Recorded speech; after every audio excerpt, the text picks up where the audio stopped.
Starting a private limited company in India, a comprehensive guide.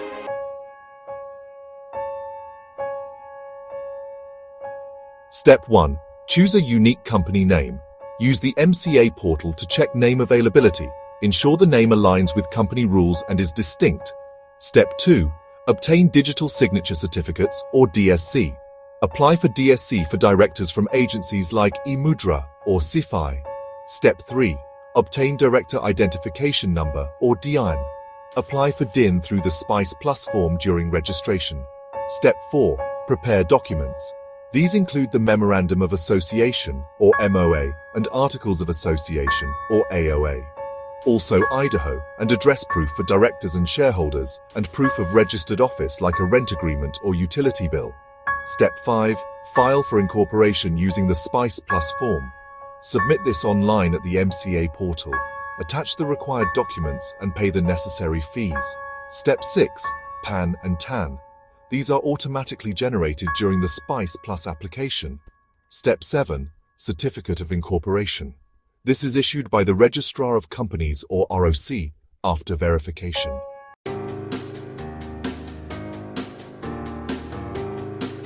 Important website URLs: MCA portal for company registration and filings, Income Tax Department for PAN, TAN and tax compliance, GST portal for GST registration, Trademark Registry for trademark registration.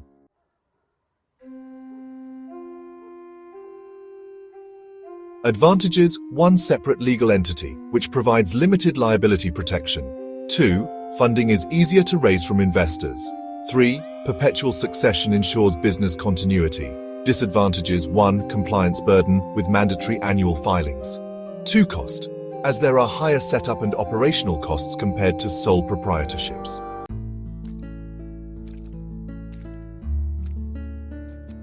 Let's talk about the approximate costs and funding options for starting a private limited company in India.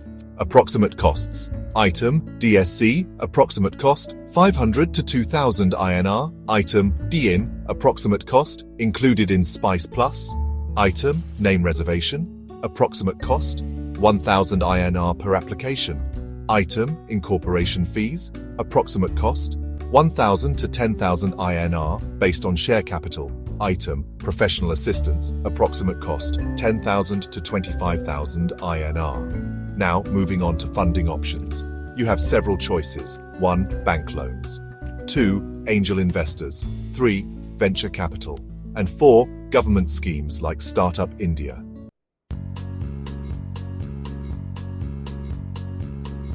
Now, let's go over the permissions and legal compliance requirements.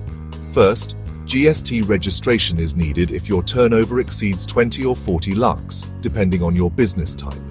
Second, you might need a shops and establishment license, which is state-specific. Third, consider trademark registration for brand protection. Fourth, if you have more than 20 employees, you'll need to register for the Employee Provident Fund, or EPF. And finally, you must handle various tax filings, including income tax, GST, and TDS.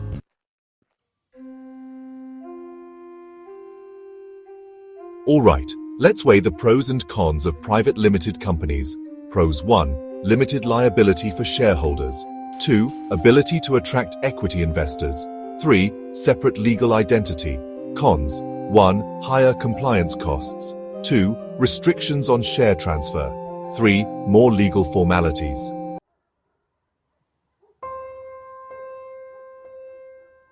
Business planning and strategy. Actionable steps. First, conduct a SWOT analysis. Then draft a business plan, which should include an executive summary, market analysis, and a revenue model. Next, create a roadmap for operations. An example framework could be a mission statement to deliver innovative solutions in AI and IoT, and objectives: achieve 50 lakh rupees in revenue in the first year.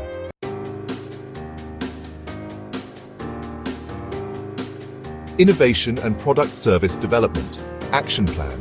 Start by researching market gaps using tools like Google Trends. Then, collaborate with innovation hubs, for example, NASSCOM.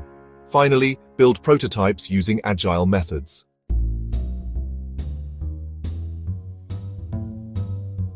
Marketing and branding strategies. Steps.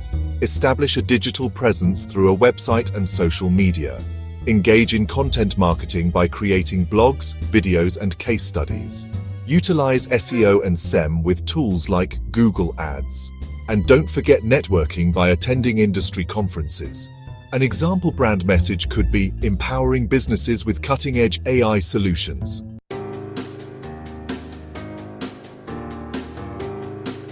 Additional recommendations. Join business communities like NASSCOM, CIU, or Startup India. Track finances using tools like Tally or Zoho Books, and focus on customer feedback through regular surveys to refine your offerings.